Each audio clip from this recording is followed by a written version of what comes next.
5G phones are for sale throughout the US. But do you need one?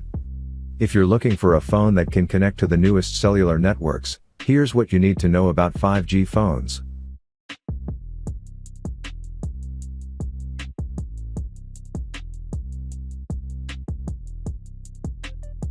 At 6.29 by 2.93 by 0.33 inches and 6.67 ounces, the S20 FE is almost exactly the same size as the S20 Plus.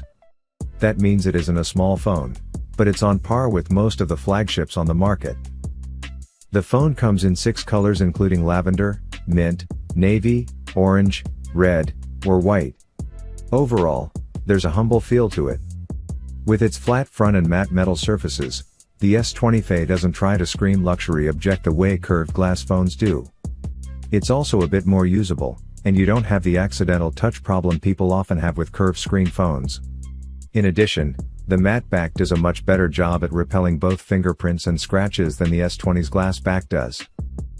The S20 FE has a 6.5-inch 2400 by 1,080, 120Hz screen that should always be kept in 120Hz mode for smooth scrolling. As this is one of Samsung's recent AMOLED displays, colors are gorgeous and the screen is bright.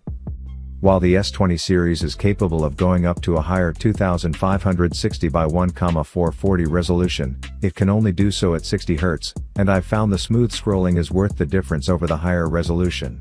In terms of design, the Pixel 5 looks similar to the $499 Pixel 4a 5G.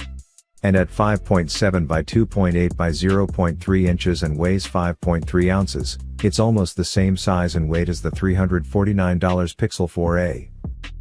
The front of the phone is dominated by a 6-inch OLED display with a 90 Hz refresh rate. Resolution comes in at 2340 by 1080 pixels, for a respectably sharp 432 pixels per inch. Viewing angles are solid, and colors are vibrant and immersive. The aluminum back panel feels more premium than the plastic back on the Pixel 4a 5G, with a slightly textured finish that includes a debossed Google logo in metal. Also on the back is a square camera module in the top left corner, and a nearly invisible fingerprint sensor. The top of the phone is bare, while the bottom is home to a pair of speaker grills and a USB-C charging port. The left side holds the SIM card slot, while the metal volume rocker and power button sit on the right, both of which are easy to reach and feel more clicky than the buttons on the Pixel 4a 5G. Although the Pixel 5th of May look a little utilitarian, it's definitely a win in terms of durability. Its IP68 rating and Gorilla Glass 6 display are welcome improvements over the Pixel 4a 5G, and mean you can rest easy if you accidentally drop your phone or use it in the rain. The Mini looks and feels like an iPhone 12, just smaller. Like the iPhone 12, it comes in glossy black, blue, green, red, or white, with a new ceramic shield glass front that Apple claims is less prone to smashing than previous iPhone fronts. You're probably less likely to drop a small phone, but if you do, it's IP68 rated and should survive a voyage to the bottom of the bathtub. At 5.18 by 2.53 by 0.29 inches and 4.76 ounces, the Mini is the smallest, lightest premium phone I've seen in a while. That 2.53-inch width measurement is the key, since width affects how easily you can reach across a phone.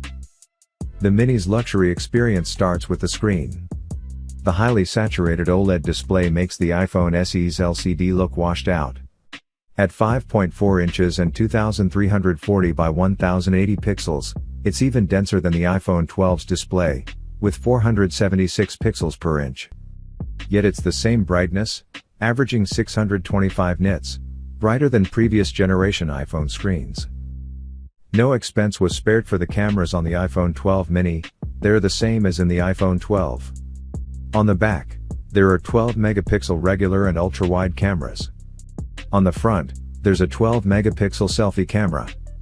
Both the front and back cameras feature Apple's excellent night mode, and they can record 4K video at up to 60 FPS.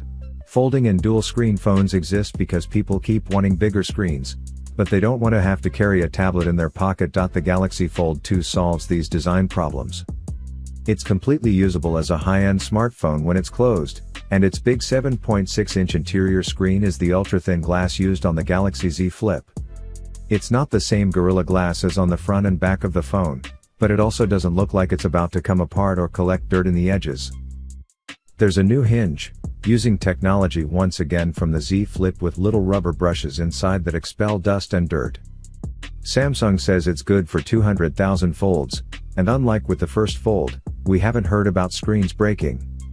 The phone still isn't really dust or waterproof, but it's better than the last one was.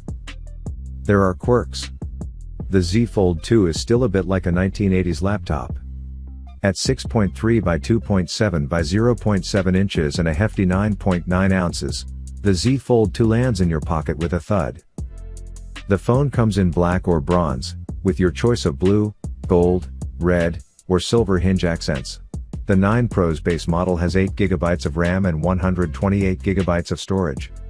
There is no memory card slot. The phone is perfectly sized, measuring 6.42 by 2.89 by 0.34 inches and weighing 6.9 ounces. That's a little wider than the 2.8 inches we use as the cutoff width measurement for small phones, but it's noticeably smaller and lighter than the Galaxy S21 Ultra, and narrower than the OnePlus 8 Pro. Of the three, the 9 Pro is the easiest to use with a single hand. The design, very in tune with OnePlus's burdenless design philosophy, is slim and elegant.